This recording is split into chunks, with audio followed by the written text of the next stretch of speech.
دنیا میں ہم سب مہمان ہیں، ہم سب اس دنیا میں تھوڑے وقت کے لیے آئے ہیں، ہم سب نے ایک دن دنیا سے جانا ہے۔ موت ہر انسان کے لیے طے شدہ ایک امر ہے۔ موت سے نہ کوئی ہم سے پہلے بچا ہے، نہ کوئی ہم میں سے بچے گا، نہ ہمارے بعد آنے والوں میں سے کوئی بچے گا۔ خواص، عوام، مسلم، کافر، فرما بردار، نافرمان، مرد و عورت سب اس میں برابر ہیں۔ فرما بردار کو بھی مرنا ہے، نافرمان کو بھی مرنا ہے، مسلم کو بھی مرنا ہے، غیر مسلم کو بھی، مرد کو بھی مرنا ہے، عورت کو بھی۔ یہ ایک اٹل حقیقت ہے، اس کا یقین کرنا چاہیے، اس کا استحضار رہنا چاہیے، ہر وقت اس کا دھیان رہنا چاہیے۔ اگر انسان اپنی موت کو یاد رکھے تو بہت سی برائیوں سے بچنا اس کے لیے آسان ہے۔ آپ غور کیجئے، اللہ تعالیٰ نے سورہ ملک میں انسان کو زندگی کا مقصد بتایا، مگر اس میں موت کا تذکرہ پہلے کیا اور حیات کا تذکرہ بعد میں کیا۔ تبارک الذی بیدہ الملک وہو علی کل شیء قدیر الذی خلق الموت والحیاۃ لیبلوکم ایکم احسن عملا۔ موت پہلے، زندگی بعد میں، جبکہ پہلے تو زندگی ہے، موت تو اس کے بعد ہے، لیکن موت کو پہلے ذکر کر کے اس بات کا اشارہ دیا کہ زندگی اچھی تب بن سکے گی اور زندگی اللہ تعالیٰ کی مرضی کے مطابق تب گزار سکو گے جب موت کو اپنی نگاہوں کے سامنے رکھو گے۔ حضور اکرم صلی اللہ علیہ وسلم کی تعلیمات سے ہمیں یہی سبق ملتا ہے کہ حضور اکرم صلی اللہ علیہ وسلم ہمیشہ موت کو سامنے رکھتے تھے، ہمیشہ موت کو یاد رکھتے تھے، ہمیشہ قیامت کو یاد رکھتے تھے، ہمیشہ آخرت کو یاد رکھتے تھے۔ آج آخرت دل دماغ سے مٹی ہوئی ہے، آج موت ہمارے دل دماغ سے مٹی ہوئی ہے۔ ساری دنیا جینے کے لیے جی رہی ہے، مرنا کسی کو یاد بھی نہیں آتا، اور اگر کوئی مرنے کا تذکرہ بھی کر لے تو لوگ اس کو اچھا نہیں سمجھتے، برا سمجھتے ہیں کہ یہ موت کی باتیں لے کے بیٹھ گیا ہے، اللہ خیر کرے، اللہ عافیت کرے، اللہ زندگی دے، کیا آپ موت کی باتیں لے کے بیٹھ جاتے ہیں؟ میری بہنوں، موت کو یاد کرنا یہ بہت سی برائیوں سے بچنے کا بہت بڑا سبب ہے۔ نبی کریم صلی اللہ علیہ وسلم کا ارشاد ہے، اکثروا ذکر ہاضم اللذات، اگر دنیا کی خواہشات کو، شہوتوں کو توڑنا ہے تو تم موت کو کثرت سے یاد کیا کرو، موت کو کثرت سے یاد کرنا چاہیے۔ نبی کریم صلی اللہ علیہ وسلم ایک دفعہ گزر رہے تھے تو آپ نے دیکھا کہ عبداللہ ابن عمر، عمر نہیں عمر، وہ اپنی والدہ کے ساتھ اپنے گھر کی جو باہر والی دیوار تھی اس کی لپائی کر رہے تھے۔ کچی دیواریں ہوتی تھیں، بارشیں ہوتی تھیں تو وہ ٹوٹنا شروع ہو جاتی تھیں تو اس کی لپائی کرنی پڑتی تھی، ورنہ وہ تھوڑی تھوڑی جھڑ کے بالکل کمزور پڑ جاتی تھی۔ تو وہ لپائی کر رہے تھے گارا بنا کے اپنی امی کے ساتھ۔ نبی کریم صلی اللہ علیہ وسلم کا وہاں سے گزر ہوا، فرمایا کیا کر رہے ہو؟ کہ رسول اللہ دیوار کمزور ہو رہی ہے۔ تو والدہ نے کہا کہ آؤ لپائی کر لیں، تو ہم لپائی کر رہے ہیں۔ آپ نے فرمایا لعل الامر اعجل من ذلک، عبداللہ جس دیوار کو مضبوط کر رہے ہو شاید زندگی اس سے پہلے ہی ختم ہو جائے، شاید موت اس سے پہلے ہی آ جائے۔ عبداللہ ابن عباس رضی اللہ عنہما فرماتے ہیں کہ نبی کریم صلی اللہ علیہ وسلم ایک دفعہ استنجا سے فارغ ہوئے تو آپ نے کچی دیوار تھی، اس پہ ہاتھ مار کے تیمم کر لیا۔ تو میں نے کہا یا رسول اللہ، تیمم کے لیے تو پانی کا دور ہونا ضروری ہے، اذ الماء منک قریب، پانی تو آپ کے قریب ہی رکھا ہوا ہے، چند قدم کے فاصلے پہ، تو آپ نے تیمم کر لیا، آپ آگے بڑھ کر چند قدم چل کے وضو فرما لیجئے۔ آپ نے فرمایا عبداللہ وما یدرینی لعلی لا ابلغہ، عبداللہ مجھے کیا خبر کہ میں چند قدم چل کر پانی تک پہنچوں گا یا اس سے پہلے ہی چلا جاؤں گا۔ اس لیے پانی تک پہنچنے کے لیے جو چند لمحے، جو چند سیکنڈ لگیں گے، میں چاہتا ہوں کہ وہ بھی میرے وضو کے ساتھ رہیں۔ علم دین پڑھنے والوں کو، علم دین پڑھانے والوں کو چاہیے کہ ہر وقت باوضو رہیں، اس سے رزق میں بھی برکت ہوتی ہے، شیطان بھی دور رہتا ہے، گناہوں کے خیالات سے بھی انسان بچا رہتا ہے، اور اس سے روحانی کیفیت بھی انسان کی اچھی رہتی ہے، وسوسے بھی نہیں آتے، اور جادو اور نظر کے جو حملے ہیں وہ بھی پھر اللہ تعالیٰ اس سے بھی حفاظت فرماتے ہیں۔ تو اللہ کے نبی کو اتنی موت یاد ہے کہ آپ فرماتے ہیں چند قدم پتہ نہیں چل سکوں گا یا اس سے پہلے ہی چلا جاؤں گا۔ آپ چٹائی پہ لیٹے ہوئے تھے، چٹائی پہ لیٹنے کی وجہ سے آپ کی پیٹھ میں نشان پڑ رہے تھے۔ عبداللہ ابن مسعود رضی اللہ تعالیٰ عنہ عرض کرنے لگے لو اتخذنا لک وطاء، آقا ہم آپ کے لیے نرم گدا بنا دیں جس پہ آپ آرام فرما لیا کریں۔ آپ کی پیٹھ پہ نشان پڑ رہے ہیں۔ آپ نے بڑی بے نیازی سے فرمایا مالی ولد دنیا، عبداللہ میں دنیا کا کیا کروں؟ ما انا فی الدنیا الا کراکب استظل تحت شجرۃ ثم راح وترکها۔ میری مثال تو مسافر کی سی ہے، جیسے مسافر، یہ جو عرب کے علاقے ہیں یہاں سایہ بہت کم ہوتا ہے، درخت چونکہ نہیں ہیں اس لیے سایہ بہت کم ہوتا ہے، تو مسافر چلتے چلتے چلتے چلتے کہیں درخت نظر آ جائے نا تو پھر وہاں ضرور تھوڑی دیر کے لیے سستاتے ہیں، وہاں پڑاؤ ڈالتے ہیں، آرام کرتے ہیں۔ تو مگر وہ پڑاؤ ہمیشہ کے لیے نہیں ہوتا، تھوڑی دیر کے لیے ہوتا ہے۔ پھر جب گرمی میں کمی آ جائے یا ہمت آ جائے تو پھر مسافر چلنا شروع کر دیتے ہیں۔ تو آپ فرماتے ہیں میں تو اس مسافر کی طرح سے ہوں جسے سایہ نہیں مل رہا تھا، پھر وہ سایہ ملا تو تھوڑی دیر کے لیے سستانے کے لیے وہاں لیٹ گیا، مگر تھوڑی دیر لیٹنے کے بعد پھر وہ اپنی منزل کو چل پڑا۔ تو آپ فرماتے ہیں میں یہاں رہنے نہیں آیا، میں نے یہاں گزارا کرنا ہے۔ تو جب آدمی کوئی مسافر کسی درخت کے نیچے سستاتا ہے تو یہ تھوڑی دیکھتا ہے کہ مرضی کا تکیہ ہے کہ نہیں، مرضی کا بچھونا ہے کہ نہیں، بلکہ یہ دیکھتا ہے کہ سایہ ہے نا، بس تھوڑی دیر سستا لو پھر اپنی منزل کو چل دیں گے۔ میری ماؤ بہنوں، آج ہماری زندگیوں سے موت ختم ہوئی ہے، موت کے تذکرے ختم ہوئے ہیں، آخرت کے تذکرے ختم ہوئے ہیں، ہماری مجالس آخرت کے تذکروں سے خالی ہیں، ہمارے گھر آخرت کے تذکروں سے خالی ہیں، ہمارے مدرسے بھی آخرت کے تذکروں سے خالی ہیں۔ ایسا دنیا کا بھوت سارے مردوں عورتوں پہ سوار ہوا ہے کہ بس عورتوں کو بننے سنورنے کا شوق رہتا ہے، مردوں کو کمانے کا شوق ہوتا ہے، گھومنے پھرنے کا شوق ہوتا ہے، اسی میں ہماری زندگی بیت رہی ہے۔ میری بہنوں، اگر اسی غفلتوں میں، انہی غفلتوں میں ہم زندگی گزار کے مر گئے، بتائیے اس جہان میں جانے کے بعد ہم کتنے پچھتائیں گے؟ یعنی وہاں جانا ہے جہاں کی ہم نے تیاری ہی نہیں کی، تو بتائیے کتنے پچھتائیں گے، کتنے روئیں گے۔ اس لیے مسلمان مرد عورت کو چاہیے کہ ہر وقت اپنی آخرت کو نگاہوں کے سامنے رکھے، موت کو نگاہوں کے سامنے رکھے۔ اللہ تعالیٰ فرماتے ہیں کل نفس ذائقۃ الموت۔ اللہ اکبر، کتنی عجیب آیت ہے، کتنے خوفناک انداز کے ساتھ اللہ تعالیٰ ہم سب کو الٹیمیٹم دے رہے ہیں۔ کل نفس ذائقۃ الموت۔ اے اپنے حسن پہ اترانے والی، اے اپنے حسن پہ اترانے والے، اے اپنی طاقت پہ اترانے والے، اے اپنی قوت پہ اور اپنی کرسی اور عہدے پہ اترانے والے، اے اپنے بنگلوں، اپنے زیوروں، اپنے کپڑوں پہ اترانے والوں، یاد رکھو تم نے موت کا پیالہ پینا ہے، تم نے ایک دن مرنا ہے، اس دنیا کو چھوڑنا ہے۔ آج بے شک تمہاری بلے بلے ہے، ایک دن آئے گا کہ تمہیں کپڑوں میں لپیٹ کے مٹی کے کھڈے میں اتار دیا جائے گا، پھر تمہارے اپنے بھی تمہیں کبھی وہاں فاتحہ پڑھنے کے لیے نہیں آئیں گے۔ دنیا بہت مصروف ہو گئی ہے، لوگوں کے پاس ماؤں کی قبروں پہ جانے کا بھی ٹائم نہیں ہے، اپنے باپ کی قبروں پہ بھی جانے کا ٹائم نہیں ہے۔ جنہوں نے پیشاب اٹھائے، پاخانے اٹھائے، پال پوس کے جوان کیا، گھر دیے، جائیدادیں دیں، کاروبار دیے، لوگوں کے پاس ان کے لیے بھی ٹائم نہیں ہے فاتحہ پڑھنے کا، ان کی قبر کی زیارت کرنے کا۔ اس لیے جو کچھ کرنا ہے وہ آپ نے ہی کرنا ہے، بعد والوں نے نہیں کرنا، کچھ بھی بعد والوں نے کچھ نہیں کرنا، میں نے اور آپ نے کرنا ہے۔ ہر وقت ہمیں اس کی فکر دامن گیر رہے۔ مدرسے کی پڑھنے والی طالبات اور مدرسے میں پڑھانے والی معلمات، یہ بھی اگر دنیا کے نشے میں رہیں، یہ بھی اگر دنیا کے شوق میں رہیں، یہ بھی سوچیں کہ برقعے ایسے ہوں، کپڑے ایسے ہوں، جوتے ایسے ہوں، اس فنکشن میں جانا ہے، اس فنکشن میں جانا ہے، اس تقریب میں جانا ہے، اس تقریب میں جانا ہے، میرے یہ مطالبے، میری یہ ڈیمانڈز، اگر یہ بھی یہی سوچتی رہیں تو بتائیے پھر حضور اکرم صلی اللہ علیہ وسلم کے نہج پر زندگی گزارنے والا کون ہوگا؟ ہمارے استاد محترم ایک شعر پڑھا کرتے تھے، وہ فرماتے تھے کفر چونکا ببر خیزد کجا ماند مسلمانی۔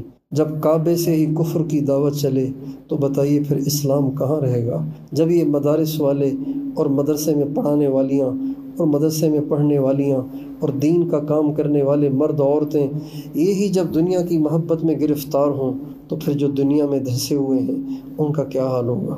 اس لیے آخرت ہر وقت سامنے ہونی چاہیے، ہر وقت آخرت کا دھیان، آخرت کا تصور ہونا چاہیے۔ ہم قرآن پڑھتے ہیں لیکن قرآن میں تدبر نہیں کرتے، قرآن میں غور نہیں کرتے، قرآن میں غور و فکر نہیں کرتے۔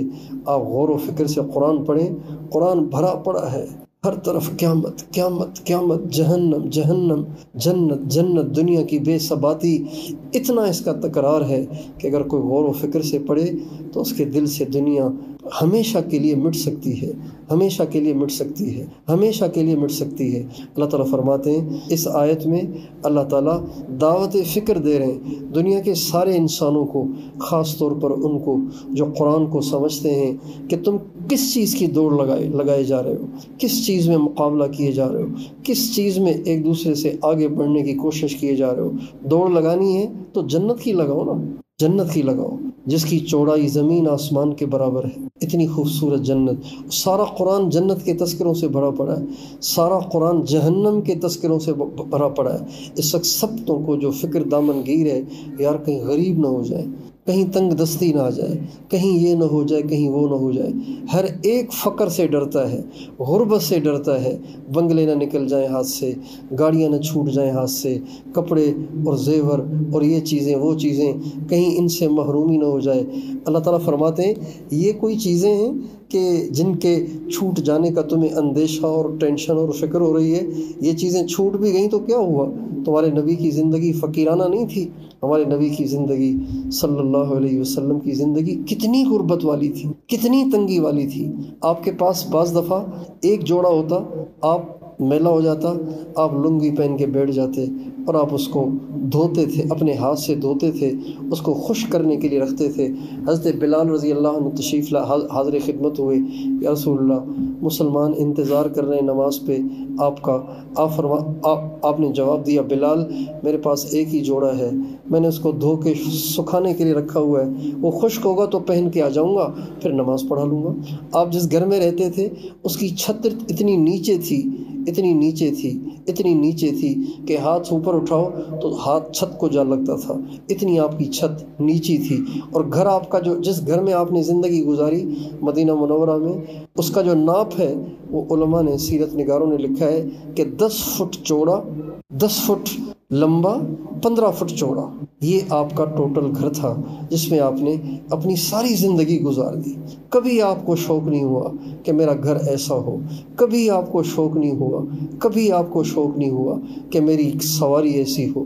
آپ گدھے پہ بھی بیٹھ جایا کرتے تھے، آپ خچر پہ بھی بیٹھ جایا کرتے تھے، گھوڑے پہ آپ نے سواری فرمائی ہے لیکن بہت کم، آپ نے اونٹنی پہ سواری کی ہے، گدھے پہ سواری کی ہے، خچر پہ سواری کی ہے، لباس بھی سیدھا سادھا اور آپ کا گھر بھی سیدھا سادھا، آپ کی سواری بھی سیدھی سادھی، اور آپ کی دعا بھی یہ ہوتی تھی اللہم احینی مسکینا وامتنی مسکینا واحشرنی فی زمرۃ المساکین۔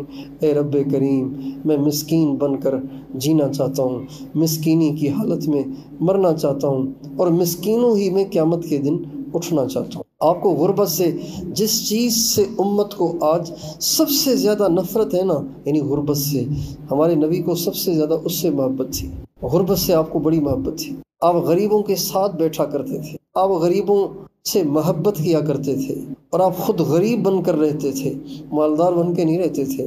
آپ صلی اللہ علیہ وسلم اپنے کمرے میں لیٹے ہوئے تھے اور حضرت عمر حاضر خدمت ہوئے اجازت لے کر، جب آئے تو حضرت عمر کہتے ہیں میں نے آپ علیہ السلام کے اس کمرے میں چاروں طرف نظر دوڑائی جس میں آپ ٹھہرے ہوئے تھے، تو میں نے دیکھا کہ آپ علیہ السلام ایک بوریے پہ لیٹے ہوئے تھے، بوریے پہ، جس کی وجہ سے آپ کی پیٹھ میں نشان پڑ رہے تھے۔ اور سارے گھر میں جو نظر دوڑائی، نہ ٹیبل، نہ کرسیاں، نہ فرنیچر، نہ چارپائی، نہ تخت، اور نہ ہی کوئی کھانے پینے کا سامان، نہ ہی کوئی برتن، بلکہ کہتے ہیں میں نے پورے گھر میں نظر دوڑائی تو ایک طرف مٹھی برابر کچے جو پڑے ہوئے تھے اور ایک طرف ایک کھال پڑی ہوئی تھی جس کی دباغت بھی ہوئی نہیں تھی، بس یہ ٹوٹل ہمارے نبی کے گھر کی کل دنیا تھی۔ حضرت عمر کہتے ہیں میں نے جب اللہ کے نبی کے گھر کی یہ بے سر و سامانی دیکھی تو میری آنکھوں سے آنسو بہہ پڑے۔ آپ علیہ السلام نے پوچھا ما یبکیک یا عمر، عمر کس بات پہ رونا آیا؟ میں نے کہا یا رسول اللہ میں کیسر و کسرا کو یاد کر رہا ہوں کہ وہ اللہ کے دشمن ہیں، لیکن ان کے پاس کتنے سہولت کے سامان ہیں، اور یہاں اللہ کے حبیب کے گھر کو دیکھ رہا ہوں کہ بالکل ہی خالی پڑا ہوا ہے، نہ کوئی کھانے کی چیز، نہ کوئی سہولت کا سامان۔ آپ علیہ السلام ایک دم اٹھ کے بیٹھ گئے اور آپ نے فرمایا عمر کیا اب تک دھوکے میں پڑے ہوئے تھے؟ اللہ تعالیٰ نے مزے کی چیزیں ان کو ساری دنیا میں دے دی ہیں، ہمارے لیے اللہ نے ساری چیزیں آخرت میں چھپا کے رکھی ہوئی ہیں۔ اس لیے یہ بنیادی بات ہے کہ آخرت ہر وقت یاد رہے، آخرت کا تذکرہ رہے، آخرت کی باتیں ہوں، گھروں میں آخرت کے تذکرے ہوں، مدرسوں میں آخرت کے تذکرے ہوں، مجلسوں میں آخرت کے تذکرے ہوں، موت کے تذکرے ہوں، جنت جہنم کے تذکرے ہوں، اور یہی بچوں کی ذہن سازی ہو، یہی بچوں کی ذہن سازی ہو۔ آج مائیں اس پہ بیٹھ کے روتی ہیں کہ بچے کو نوکری نہیں مل رہی، لیکن ہمارے نبی کی ازواج مطہرات کبھی اس پہ نہیں روئیں کہ کھانے کے لیے کچھ نہیں ہے۔ اماں حضرت عبداللہ بن زبیر کہتے ہیں میں اماں عائشہ رضی اللہ عنہ سے ایک دفعہ صبح سویرے ملنے آیا تو دیکھا کہ نفل پڑھ رہی ہیں، نماز پڑھ رہی ہیں، قرآن پاک کی ایک آیت پڑھ رہی ہیں اور دہرا رہی ہیں اور رو رہی ہیں۔ کہنے لگے میں نے سوچا پتہ نہیں کتنی دیر لگے گی، میں چلا گیا بازار، اپنے کام کاج سے فارغ ہو کے واپس آیا، چاشت کے وقت پہنچا تو اماں عائشہ اسی حالت میں قیام میں ہیں اور قرآن پاک کی وہی آیت دہرا رہی ہیں اور رو رہی ہیں۔ پتہ ہے وہ کون سی آیت تھی؟ آپ نے بھی بہت دفعہ پڑھی ہوگی، وَإِن مِّنكُمْ إِلَّا وَارِدُهَا وَإِن مِّنكُمْ إِلَّا وَارِدُهَا كَانَ عَلَىٰ رَبِّكَ حَتْمًا مَّقْضِيًّا۔ تم میں سے ہر ایک کو دوزخ پر سے گزرنا ہے، اللہ تعالیٰ کے ہاں یہ فیصلہ طے ہو چکا ہے۔ امام ابو حنیفہ رحمۃ اللہ علیہ تہجد پڑھ رہے تھے اور تہجد میں سورہ یاسین پڑھتے پڑھتے یہ آیت آ گئی، وَامْتَازُوا الْيَوْمَ أَيُّهَا الْمُجْرِمُونَ وَامْتَازُوا الْيَوْمَ أَيُّهَا الْمُجْرِمُونَ وَامْتَازُوا الْيَوْمَ أَيُّهَا الْمُجْرِمُونَ۔ اے مجرموں، اے نافرمانوں، اے مجرموں الگ ہو جاؤ، آج تمہارا حساب الگ ہوگا، آج تمہارے ساتھ معاملہ الگ ہوگا، نیکوں والا نہیں ہوگا۔ دنیا میں تم سارے اکٹھے تھے، یہاں سب کا ایک جیسا معاملہ نہیں ہوگا۔ فرما برداروں کے لیے الگ ٹھکانہ ہے، نافرمانوں کے لیے الگ ٹھکانہ ہے۔ یہ قیامت کے دن اعلان ہوگا۔ جب یہ اعلان ہوگا نا تو صدیقین اور شہداء بھی تھر تھر کانپ رہے ہوں گے، کیونکہ خود تو فیصلہ نہیں کرنا کہ میں مجرم ہوں کہ نہیں ہوں۔ مجرم کون نہیں ہے؟ سارے ہی مجرم ہیں، سارے ہی گناہ گار ہیں۔ امام اعظم ابو حنیفہ رحمۃ اللہ علیہ تہجد پڑھ رہے ہیں، تہجد میں اس آیت پہ پہنچے، روتے روتے روتے روتے صبح کر گئی۔ یہ قیامت ہے، یہ قیامت کے تذکرے ہیں۔ حضرت عمر رضی اللہ عنہ فجر کی نماز میں لمبی لمبی صورتیں پڑھتے اور پھر ان میں اتنا روتے تھے کہ حضرت آپ علیہ الصلوۃ والسلام کی اتنی لمبی چوڑی مسجد کی آخری صفوں میں ان کے رونے کی آواز آتی تھی۔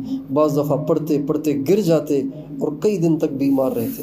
اس لیے پہلی درخواست یہ ہے کہ ہم اپنی محفلوں میں اور اپنے گھروں میں اور ہر جگہ آخرت کے اتنے تذکرے کریں اور موت کے اتنے تذکرے کریں، جنت اور جہنم کے اتنے تذکرے کریں کہ دل دنیا سے ٹھنڈا پڑ جائے، دل دنیا سے اچاٹ ہو جائے۔ صرف اس بات کی فکر رہے کہ کیا بنے گا، موت کے وقت کیا بنے گا، قیامت کے وقت کیا بنے گا، اللہ کے سامنے میری پیشی ہونی ہے، میرا کیا بنے گا، میں اللہ کو کیا منہ دکھاؤں گی، میرے پاس تو بہت برائیاں ہیں، اور جو میں نے توبہ کی ہے پتہ نہیں وہ میری توبہ بھی ایسی تھی کہ نہیں کہ جس سے گناہ معاف ہوں، یا اللہ میرا کیا بنے گا۔ یہ کہہ کے، یہ سوچ کے ہمیں روتے رہنا چاہیے۔ رابعہ بصریہ، اللہ اکبر، بڑی بڑی اللہ والیاں، رابعہ بصریہ رحمۃ اللہ علیہا اتنا روتی تھیں کہ ان کے رونے کی آواز سننے والوں کو ترس آ جاتا تھا۔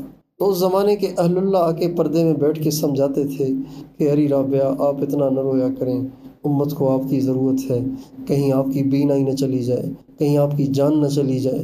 تو وہ فرماتی تھی مجھے رونا کہاں آتا ہے، یہ کہہ کے پھر رونے لگتی۔ حضرت زرار بن زمرہ کنانی رضی اللہ عنہ فرماتے ہیں کہ میں نے حضرت علی المرتضیٰ رضی اللہ عنہ کو ایک دفعہ کوفہ میں محراب میں اندھیرے میں اپنی داڑھی کو مٹھی میں پکڑ کر تڑپ تڑپ کے روتے دیکھا، تململ السلیم ویبکی بکاء الحزین۔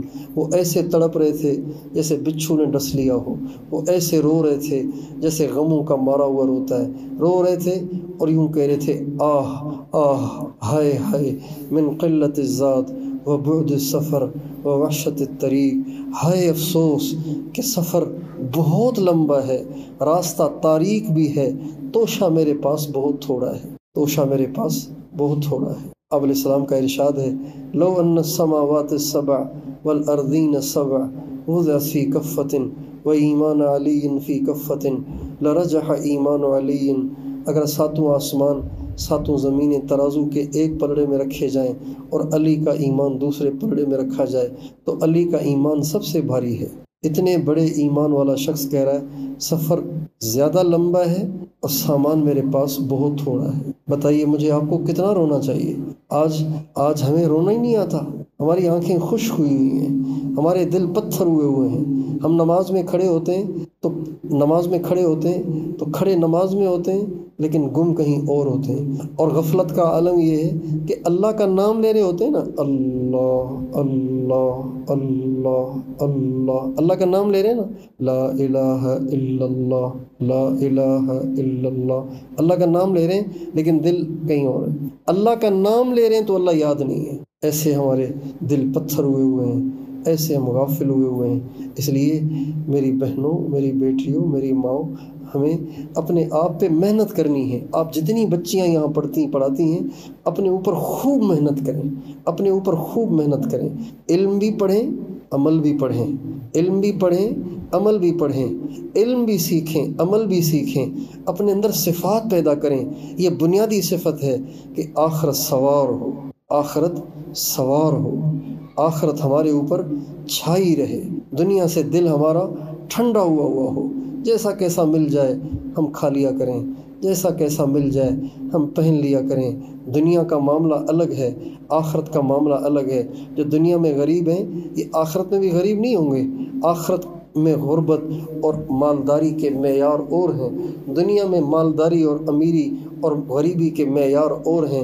دنیا میں جس کے پاس پیسہ ہے وہ امیر کہلاتا ہے، جس کے پاس پیسہ نہیں ہے وہ غریب کہلاتا ہے، لیکن آخرت میں جس کے پاس عمل نہیں ہوگا وہ غریب ہوگا، چاہے وہ کھرب پتی ہو، چاہے وہ کسی ملک کا وزیر اعظم اور بادشاہ کیوں نہ ہو، لیکن وہ غریب ہوگا۔ لیکن آخرت میں جس کے پاس بہت نیکیاں ہوں گی وہ بہت مالدار ہوگا، بہت مالدار ہوگا۔ یہ 4 دن کی چاندنی ہے، پھر اندھیری رات ہے، یہ تھوڑی سی مختصر سی زندگی ہے۔ اگر اس میں پیوند لگے ہوئے کپڑے بھی پہننے پڑیں تو خوشی خوشی پہن لیا کریں، آخرت کی لذتوں کو یاد کر کے، جنت کی نعمتوں کو یاد کر کے۔ نبی کریم صلی اللہ علیہ وسلم ایک دفعہ اپنے گھر میں داخل ہوئے، آپ کو اپنی بیٹی سے بہت محبت تھی، حضرت اماں فاطمہ سے آپ کو بہت محبت تھی، مثالی محبت تھی۔ آپ جب کبھی سفر میں جاتے تو سب سے آخر میں حضرت فاطمہ سے ملتے، جب سفر سے واپس آتے تو سب سے پہلے ان سے ملتے تاکہ جدائی کا عرصہ کم سے کم ہو، اتنی آپ کو ان سے محبت تھی۔ ایک دفعہ حضرت علی کو بنو مغیرہ نے اصرار کیا دوسرے نکاح کا، دوسری شادی کا، جائز ہے، شریعت میں اس کی اجازت ہے۔ تو بنو مغیرہ نے کہا کہ آپ ہماری بچی سے شادی کریں، تو ابو جہل کی بیٹی، بنو مغیرہ خاندان ہے یہ، انہوں نے بہت زیادہ اصرار کیا، مسلمان تھی، بہت زیادہ اصرار کیا۔ تو جب انہوں نے بہت زیادہ اصرار کیا تو قریب تھا کہ حضرت علی بھی مائل ہو جائیں۔ اللہ کے نبی کو بھنک پڑ گئی، اللہ کے نبی کو پتہ چل گیا، اب جائز ہے نا شریعت میں تو منع نہیں ہے، اللہ کے نبی کو پتہ چل گیا، لیکن اللہ کے نبی کو اندازہ تھا میری بیٹی کو اس سے تکلیف ہوگی، تو آپ ممبر پہ تشریف لائے، صحابہ کو اکٹھا کیا اور آپ نے فرمایا لوگو، میں نے سنا ہے کہ بنو مغیرہ اپنی بیٹی علی کو دینا چاہ رہے ہیں، میں علی سے کہہ دیتا ہوں، میں علی کو کہتا ہوں، علی اگر تجھے بنو مغیرہ کی بیٹی کی طرف میلان ہے تو پہلے میری بیٹی کو طلاق دے دو، اس لیے کہ میری بیٹی کو اس سے تکلیف ہوگی، پھر آپ نے فرمایا ان فاطمۃ بضعۃ منی را بنی ما یریبھا، جس سے اس کو تکلیف ہے اس سے مجھے بھی تکلیف ہے، اور جس سے اس کو راحت ہے اس سے مجھے بھی راحت ہے۔ اتنی آپ کو اپنی بیٹی حضرت فاطمہ سے محبت تھی۔ آپ گھر میں داخل ہوئے تو آپ نے دیکھا کہ حضرت فاطمہ اپنے ہاتھ سے چکی چلا رہی تھی۔ اپنے ہاتھ سے چکی چلانا بہت مشکل کام ہوتا ہے، مردوں کے لیے بھی ہمت چاہیے ہوتی ہے، اتنا بھاری وہ پتھر ہوتا ہے جس کو ہلانا پڑتا ہے، گھمانا پڑتا ہے۔ حضرت اماں فاطمہ رضی اللہ عنہا 17 سال کی عمر میں شادی ہوئی، 17 سال کی عمر میں شادی ہوئی اور 24 سال کی عمر میں انتقال ہوا۔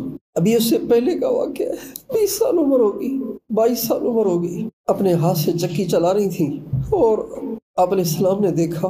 چکی چلانا تو خیر اس زمانے کا معمول تھا، لیکن آپ نے دیکھا کہ حضرت فاطمہ رضی اللہ عنہا نے اپنا سر چھپانے کے لیے وہ کپڑا ڈالا ہوا تھا جو اونٹ کی پیٹھ پہ ڈالا جاتا ہے، جس پہ سامان لادا جاتا ہے، جو پرانا بھی ہوتا ہے، میلا بھی ہوتا ہے، اس کو ڈالا ہوا ہے سر چھپانے کے لیے۔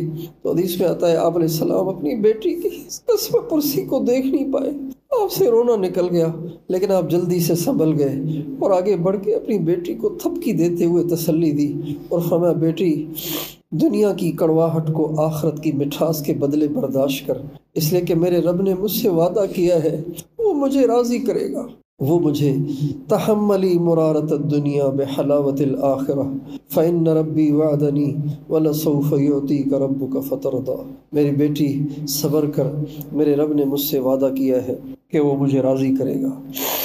آج مدرسے کی طالبات معلمات کتنی دنیا سوار ہے سب پر، کتنی دنیا سوار ہے سب۔ صبح سے لے کے شام تک ہم اپنی سوچ کا تجزیہ کریں کہ ہماری سوچوں میں کتنی دنیا ہے، کتنی آخرت ہے۔ ہم اپنی سوچوں کا تجزیہ کریں کہ کتنی ہمارے پاس کتنا ہم دنیا کو سوچتی ہیں، کتنا ہم آخرت کو سوچتی ہیں۔ تو اس لیے پہلی درخواست یہ ہے کہ آخرت کو اپنے اوپر سوار کر لیں، سوار کر لیں اپنے اوپر آخرت کو۔ مجھے صرف جنت چاہیے، مجھے اللہ چاہیے، مجھے جنت چاہیے، مجھے اللہ چاہیے، کوئی خواہش نہیں، کوئی چاہت نہیں، کوئی ارمان نہیں، بس میری چاہت تو ہے، میرا ارمان بھی تو ہے، میری آرزو بھی تو ہے، میں تجھی کو چاہتی ہوں اور میں تجھی تک پہنچنا چاہتی ہوں۔ اس بات کی یہ جذبہ ہونا چاہیے ایک طالبہ کا، ایک عالمہ کا اور ایک مومنہ کا، ایک مسلمہ کا۔ یہ مدرسے کے ساتھ مقید نہیں ہے یہ بات، ہر مسلم عورت کا یہ جذبہ ہونا چاہیے۔ جب مائیں ایسی تھیں تو ان کی اولادوں میں کتب ابدال ہوتے تھے۔ جب مائیں دنیا دار ہو گئیں، جب ماؤں پہ بننا سنورنا سوار ہو گیا تو ان کے بچے ڈانسر اور سنگر ہو گئے۔ جب ماؤں کے جذبے بدل گئے تو آٹومیٹیکلی بچوں کے جذبے بدل گئے، کیونکہ بچہ تو ماں سے ہی بنتا ہے، ماں کے ہی پیٹ میں رہتا ہے، ماں ہی کی گود میں رہتا ہے۔ اس لیے اپنے جذبے ٹھیک کریں، اپنے جذبے ٹھیک کریں، اپنے جذبے ٹھیک کریں۔ دیکھیں آپ کیا چاہتی ہیں۔ میں کچھ نہیں چاہتا، میں کچھ نہیں چاہتی، یا اللہ میں تجھے چاہتی ہوں۔ کوئی تجھ سے کوئی کچھ مانگتا ہے، میں تجھ سے تجھی کو، کوئی تجھ سے کوئی کچھ مانگتا ہے، میں تجھ سے تجھی کو خدا مانگتا ہوں۔ کوئی مجھ سے پوچھے میں کیا چاہتا ہوں، میں اپنے خدا سے خدا مانگتا ہوں۔ وہ ہو جائے میرا، ہو جائے میرا، میں ہو جاؤں اس کا، یہی رات دن میں دعا مانگتا ہوں۔ نہ یہ چاہتا ہوں نہ وہ چاہتا ہوں، میں اپنے خدا سے خدا چاہتا ہوں۔ یہ جذبہ ہونا چاہیے ایک مسلم مرد اور عورت کا، یہ جذبہ ہونا چاہیے ایک مومن مرد اور عورت کا۔ ہم اپنا تجزیہ کریں، اپنا جائزہ لیں کہ ہم کہاں ہیں، ہم کیوں ایسے ہیں، اور خاص طور پر یہ مدرسے سے تعلق رکھنے والی بچیاں، بیٹیاں، بہنیں، یہ اپنا کس کے تجزیہ کریں۔ ہم کیوں ایسے ہیں، ہمیں کیا ہونا چاہیے تھا، آپ کیوں ایسی ہیں، آپ کو کیا ہونا چاہیے تھا، کیا جذبات ہونے چاہیے تھے، کیا خیالات ہونے چاہیے تھے، کیا ارمان ہونے چاہیے تھے، کیا چاہتیں ہونی چاہیے تھی، کیا منزل ہونی چاہیے تھی۔ اللہ، جب یہ آخرت کا ذہن بنے گا تو پھر نماز کے لیے کہنا نہیں پڑے گا۔ پھر اذان کے بعد بے چینی شروع ہو جاتی ہے، بلکہ اذان کا انتظار رہتا ہے، اذان کیوں نہیں ہو رہی، میں اب اللہ کے سامنے لپٹ لپٹ کے میں سجدے کروں، وہ ٹائم کب آئے گا، اس کا انتظار رہے گا۔ اذان ہوتے ہی کسی کام میں دل ہی نہیں لگے گا، کہے گا بس پہلے نماز پڑھو۔ تنہائی میں بیٹھ کے ذکر کرنے کو دل کرے گا، بس میں ہوں اور اللہ ہوں اور کوئی نہ ہو، میں ہوں اور اللہ ہوں اور کوئی نہ ہو۔ آج تو دل تنہائی سے گھبراتا ہے، جب اللہ سے تعلق ہو جاتا ہے تو تنہائی سے انس ہو جاتا ہے، تنہائی سے الفت ہو جاتی ہے۔ جب دل اللہ پاک سے لا تعلق ہو جاتا ہے نا، جب اللہ سے کنیکشن کٹ جاتا ہے تو پھر تنہائی میں وحشت ہوتی ہے۔ انٹرنیٹ بند ہو جائے تو لوگ پریشان ہوتے ہیں، یار انٹرنیٹ بند ہے پتہ ہی نہیں چل رہا۔ ہمارے یہاں محرم میں انٹرنیٹ بند کر دیتے ہیں، محرم کے 2-3 دن۔ تو کسی نے کہا یار ایسے جیسے جنگل میں بیٹھے ہوئے ہیں، پتہ نہیں انٹرنیٹ چل ہی نہیں رہا، پتہ ہی نہیں چل رہا دنیا میں کیا ہو رہا ہے۔ اتنے ہم مخلوق سے اور مخلوق کے روابط سے اتنے مانوس ہو گئے ہیں کہ اب ہمیں تنہائی میں یکسوئی میں وحشت ہوتی ہے۔ اللہ والوں کو تنہائی سے وحشت نہیں ہوتی، اللہ والوں کا دل ہی چاہتا ہے کہ تنہائی میں رہوں، کوئی میرے پاس نہ۔ حضرت پیران پیر غوث اعظم شیخ عبد القادر جیلانی رحمۃ اللہ علیہ کا ارشاد ہے کہ دل تو چاہتا ہے کسی جنگل میں چلا جاؤں، لا اعرف احدا ولا يعرفني احد، ایسی جگہ چلا جاؤں جہاں نہ میں کسی کو جانتا ہوں نہ مجھے کوئی جانتا ہو، بس میں ہوں اور اللہ ہوں۔ لیکن اللہ تعالیٰ کو کچھ اور ہی منظور ہے، اللہ تعالیٰ کو اپنے بندوں کا نفع منظور ہے، اس لیے اللہ کا حکم ہے آبادی میں بیٹھے ہوئے ہیں تاکہ ہم لوگوں کو اللہ کا پیغام پہنچائیں، اللہ کا تعلق دیں، اللہ پاک کی طرف بلائیں۔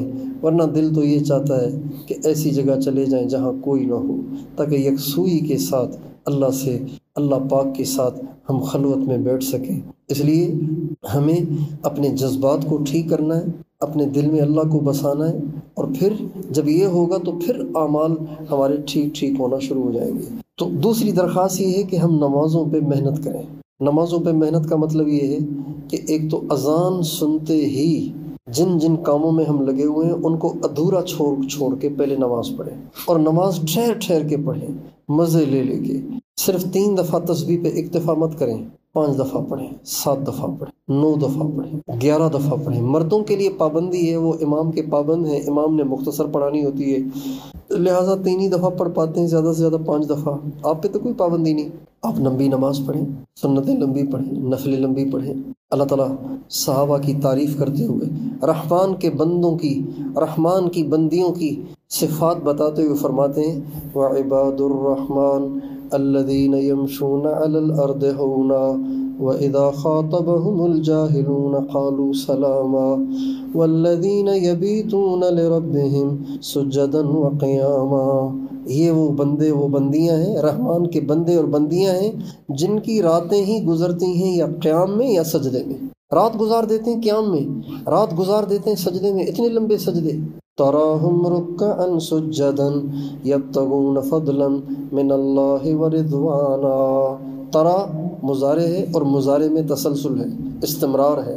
دیکھے گا تو اپنے صحابہ کو کہ وہ رکوع میں ہیں یا سجدے میں ہیں، اور وہ اپنے رب کی رضا کو تلاش کرتے ہیں، اس کے طالب ہیں، اس کے متمنی، اس کے متلاشی ہیں۔ اللہ گواہی دے رہے ہیں ان کے لیے۔ کانوا قلیلا من اللیل ما یہجعون وبالاسحار ہم یستغفرون۔ یہ ماضی استمراری ہے، تھوڑا سویا کرتے تھے، زیادہ جاگا کرتے تھے، اور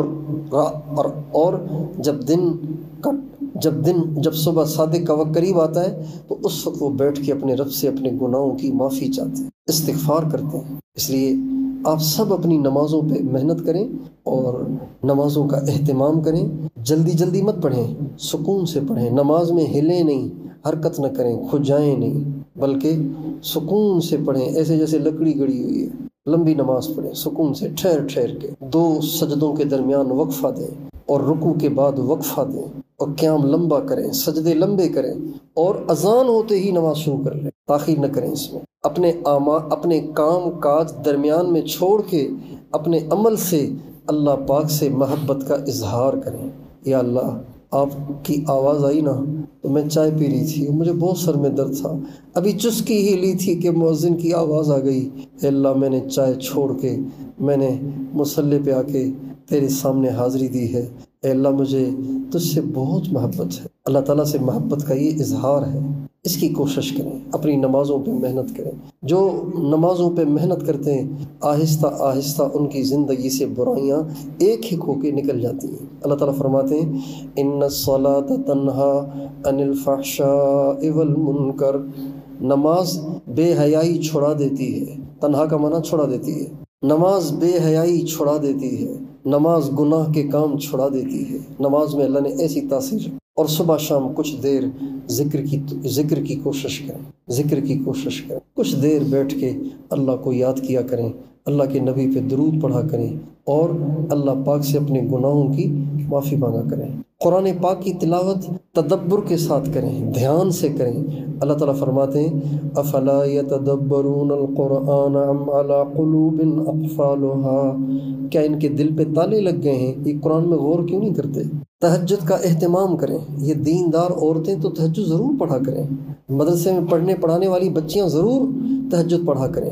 بہت سی بچیوں کو یہ پریشانی ہے کہ رشتے نہیں ہو رہے۔ ایک تو ہر طرف لڑکیاں زیادہ ہو رہی ہیں، لڑکے کم ہو رہے ہیں۔ اب بتائیے رشتے، اب ہر ایک دیکھتا ہے پیسے کو، ہر ایک دیکھتا ہے دنیاوی کوالیفیکیشن کو، ہر ایک دیکھتا ہے کہ آج کل یہ بھی دیکھتے ہیں کہ نوکری کرتی ہے کہ نہیں کرتی، یعنی کمانے والی بھی ہو تاکہ ہم گھر میں پڑے رہیں اور عورتیں کما کے ہمیں کھلاتی رہیں۔ تو اب وہ مدرسے میں پڑھنے والی بچیاں بیچاری ٹینشن سے نفسیاتی مریض بنتی چلی جاتی ہیں، سوچ کے ہمارے رشتے کیسے ہوں گے، اور پھر اس کے لیے ان کو وظیفے بتائے جاتے ہیں لمبے، جن سے ان کا اور دماغ خشک ہو جاتا ہے۔ آپ کو چاہیے کہ آپ تہجد کا اہتمام کریں۔ جب آخری رات کا تہائی حصہ رہ جاتا ہے، اللہ تعالیٰ پہلے آسمان پہ تشریف لاتے ہیں اور فرماتے ہیں هل من داع فاستجیب له، کوئی ہے دعا کرنے والا جس کی میں دعا قبول کروں؟ هل من سائل فاعطیہ، کوئی ہے تم میں سے سوال کرنے والا کہ میں اس کی جھولیاں بھر دوں؟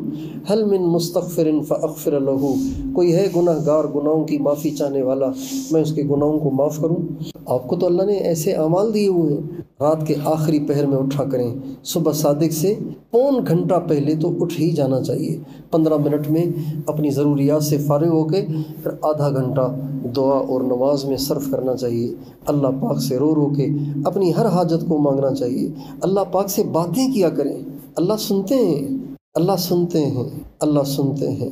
جب بندہ بندی اپنے دل کے دکھڑے اس کو سناتی ہے، اللہ پاک کو بہت اس پہ پیار آتا ہے، اللہ کو بہت اچھا لگتا ہے وہ بندہ اور بندی جو اللہ پاک کو اپنے سارے دکھ سناتا ہے۔ اللہ پاک اس کے کام یا تو کر دیتا ہے یا اس کو سکون دے دیتا ہے۔ مثلا ایک آدمی کو خواہش ہے کہ میرے پاس اپنا گھر ہو، اب وہ رو کے روزانہ مانگتا ہے یا اللہ کرائے کے گھروں میں رہ کے ہم تھک گئے ہیں، یا اللہ اپنا گھر دے، اور روزانہ اللہ سے مانگ رہا ہے رو کے۔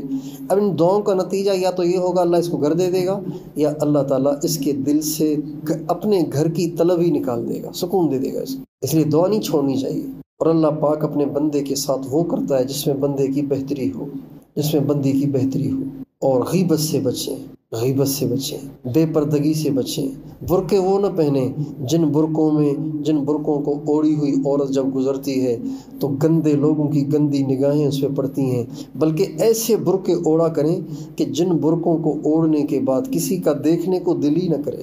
ایسے برقعے اوڑھنے چاہیے، ایسے برقعے پہننے چاہیے۔ اب برقع پہنتے ہیں اوروں کی نگاہوں سے چھپنے کے لیے، اور برقع ہی ایسا پہنا ہوا ہے کہ نگاہیں اٹھ رہی ہیں، تو فائدہ کیا ہوا برقعے کا پورا فائدہ تو نہ ہوا۔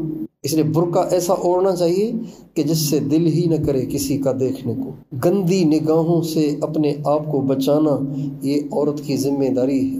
جیسے بٹوے میں پڑے ہوئے پیسوں کو ہم نے بچانا ہے، اور لاکر میں رکھے ہوئے زیورات کو ہم محفوظ رکھتے ہیں اور عورتیں رکھتی ہیں، اسی طرح سے عورت کو گندی نگاہوں سے بھی اپنے آپ کو بچانا ہے۔ اور اس کی صورت یہ ہے کہ لباس ایسا ہو، باہر نکلے تو لباس ایسا ہو، برقع ایسا ہو کہ دیکھنے کو دل ہی نہ کرے کسی کا۔ کوئی جا رہی ہوگی بڑی اماں، چاہے چھوٹی بچی جا رہی ہے، لیکن وہ برقع ہی ایسا پہنے کہ کسی کا دل ہی نہ کرے۔ یہ آپ کی ذمہ داری ہے۔ اپنے گھروں میں دین کا ماحول بنائیں، اپنے گھروں میں دین کی فضا بنائیں۔ اگر آپ کے گھر میں کوئی دین پہ نہیں چل رہا تو اس کے لیے بہت رو رو کے اللہ سے دعا کریں، دل اللہ کے ہاتھ میں ہے، اور پیار سے ان کو بار بار سمجھائیں، بار بار سمجھائیں، سختی نہ کریں۔ اس سے انشاءاللہ آہستہ آہستہ ہمارے گھروں میں دین کا ماحول بنتا چلا جائے گا۔ اللہ تعالی ہم سب کو ان تمام باتوں کو سمجھنے اور ان پر عمل کرنے کی توفیق عطا فرمائے۔